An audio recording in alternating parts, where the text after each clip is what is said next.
Du coup, les gars, ce qu'on va voir aujourd'hui, c'est mon tableau pour traquer les calories, le nombre de pas par jour, la quantité de protéines que je consomme chaque jour aussi, et mon poids, son évolution au fil des jours, mais surtout au fil des semaines. Je vais vous présenter un peu ce tableau. Donc là, du coup, en fait, c'est un tableau que moi je remplis chaque jour. Alors, je l'ai pas totalement construit moi-même, enfin tout seul, je veux dire. C'est Yomi Denzel, un youtubeur que je regarde de temps en temps, qui avait partagé un tableau qui ressemblait à ça. Et moi, je l'ai remixé pour que ce soit une version tracking pour les go muscu. Comme vous pouvez le voir, il y a plusieurs colonnes que j'ai moi-même créées, du coup. C'est moi qui les ai choisies, ces colonnes. Alors, les deux premières, pour l'instant, je m'en fous un peu. C'est lire avant de dormir, méditer 10 minutes par jour, sans musique pour une distraction. Ça, c'est pas le truc le plus urgent.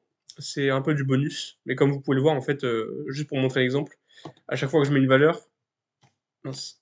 À chaque fois que je mets une valeur, ça affiche la moyenne ici, en haut, tout en haut. C'est une sorte de ratio, hein. Plus on est proche de 1, mieux c'est. Ça veut dire qu'on est, si on rapporte ça à des pourcentages, ça veut dire qu'on a une, comment dire, qu'on suit notre habitude autant qu'on le veut, on va dire. À l'inverse, si on a que des zéros, bon bah ça fait une moyenne pourrie, hein, 20%. Mais voilà, ça, honnêtement, on s'en fout pour l'instant. Ce qui va nous intéresser, c'est le nombre de pas, ici. Donc là, vous voyez, chaque jour, je rentre mon nombre de pas que je fais dans la journée. Grâce à mon application qui traque le nombre de pas que je fais. Je ne me souviens plus du nom, je crois que c'est ouais, Samsung Fit, un truc comme ça. Donc, je vais essayer de montrer. Voilà, ça compte les pas en fait chaque jour. C'est assez pratique, vous avez juste à avoir votre téléphone dans la poche et ça compte vos pas. Donc là par exemple, bah, lundi environ 7500 pas, mardi 5600, mercredi 12 000, sachant que mon objectif, je l'ai noté en haut de la colonne, c'est 10 000 pas. 10 000 pas par jour. Et du coup, chaque jour, voilà, je mets mon nombre de pas. Et ici, j'ai la moyenne de pas par semaine. Donc cette semaine par exemple, j'étais en moyenne à 12 400 pas, environ. Je suis au-dessus de mon objectif, donc tout est parfait. C'est l'avantage de ce tableau, c'est que vraiment, on peut directement voir la moyenne et pas juste s'attarder au nombre de pas par jour, parce que là, on pourrait se dire, ah ouais, 5600 pas, c'est pas assez. Mais ce week-end, j'ai fait beaucoup de pas, comme vous pouvez le voir, 16 000 le vendredi, 15 000 samedi, 17 000 dimanche. Donc voilà, c'est ça qui est intéressant, c'est que quand on fait quand on veut traquer des données dans un objectif de perte de masse grasse ou de prise de masse musculaire, et ben, il faut surtout s'intéresser aux moyennes de la semaine et pas juste à ce qu'on fait sur un jour, parce que en fait, ce qui compte, c'est le court. Enfin, justement, non. Ce qui compte, c'est ce qu'on fait à moyen terme, en fait. Et long terme aussi. Mais du coup, moi, je m'intéresse vraiment aux valeurs moyennes, donc c'est cette ligne-là qui compte le plus. Là, on peut voir que mon poids, par rapport à mon poids de départ qui était de 103 kilos, il a diminué. Mon objectif de poids pour cette semaine, c'était 102 kilos. Bah là, je suis à 101,86, donc je suis dans la moyenne que je vise. Sachant que j'essaye, pour l'instant, on va dire que je vise à peu près de perdre 1 kilo par semaine. Si je peux perdre un peu plus, c'est pas dramatique, je suis assez lourd, je suis assez gras, donc j'ai pas de. C'est pas emmerdant à mon niveau, on va dire, de perdre beaucoup de gras. Et de poids surtout, du fait que j'ai un body fat assez élevé là actuellement. Mais si vous êtes plus sec que moi, n'allez pas chercher à perdre 1 kilo par semaine, ce serait trop rapide et vous risquez fortement de perdre du muscle au passage. Moi j'ai de la chance, pour l'instant c'est un peu moins le cas. Je peux me permettre d'aller un peu plus fort au début. Et bah, du coup, voilà. En fait, le gros avantage de ce tableau aussi, c'est que là, j'ai les valeurs à la semaine. Si je m'apercevais que mon poids n'avait pas diminué, bah, j'aurais juste à regarder à combien de calories je suis en moyenne sur la semaine et à combien de pas je suis en moyenne par jour.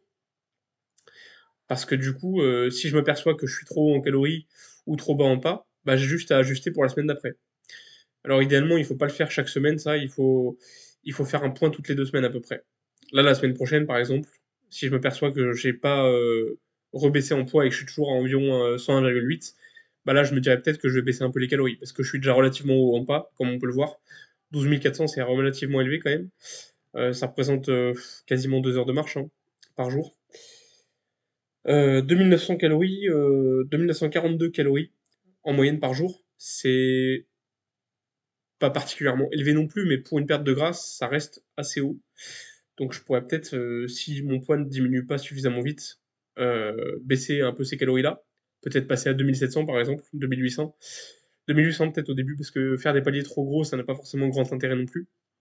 Il n'y a pas raison de se presser. Et du coup, voilà. C'était simplement histoire de vous montrer ce tableau-là. Donc là, comme vous pouvez le voir, j'ai mis les dates du jour à chaque fois. Et bah, le but, c'est que sur 90 jours, au moins, bah, je traque mes pas, mes calories et mon poids de cette façon-là. Et comme ça, bah, à la fin, bah, j'aurais tout simplement à regarder la moyenne du poids, comment elle évolue, le nombre de calories, le nombre de pas. Et c'est le meilleur moyen, selon moi, d'être sûr de ce qu'on fait. Parce que si on fait les choses au hasard complètement, c'est pas que c'est impossible de perdre du gras ou de prendre du muscle, hein, c'est juste que ça rend la chose beaucoup plus difficile parce qu'on avance un peu au hasard, quoi. C'est comme si on avait les yeux bandés et qu'on devait aller quelque part. C'est compliqué. Si on ne voit pas, si on ne voit rien, si on ne voit pas l'endroit où on va, si on ne voit pas la direction qu'on prend, eh ben, c'est pas évident d'atterrir à destination, on va dire. Il y a de grandes chances que vous arriviez au mauvais endroit. Et ben, c'est pareil avec des objectifs en musculation. Donc voilà, c'est tout pour aujourd'hui. On va voir un petit peu après comment compter les calories efficacement sans trop se restreindre. On va voir aussi comment réussir à faire un peu plus de pas chaque jour, parce qu'il y a des moyens, même si on travaille, même si on a d'autres occupations, il existe toujours des techniques pour marcher un peu plus et pour manger, pour compter les calories. C'est pas extrêmement long à faire, ça prend pas beaucoup de temps, c'est juste qu'il faut être régulier, quoi. Donc voilà.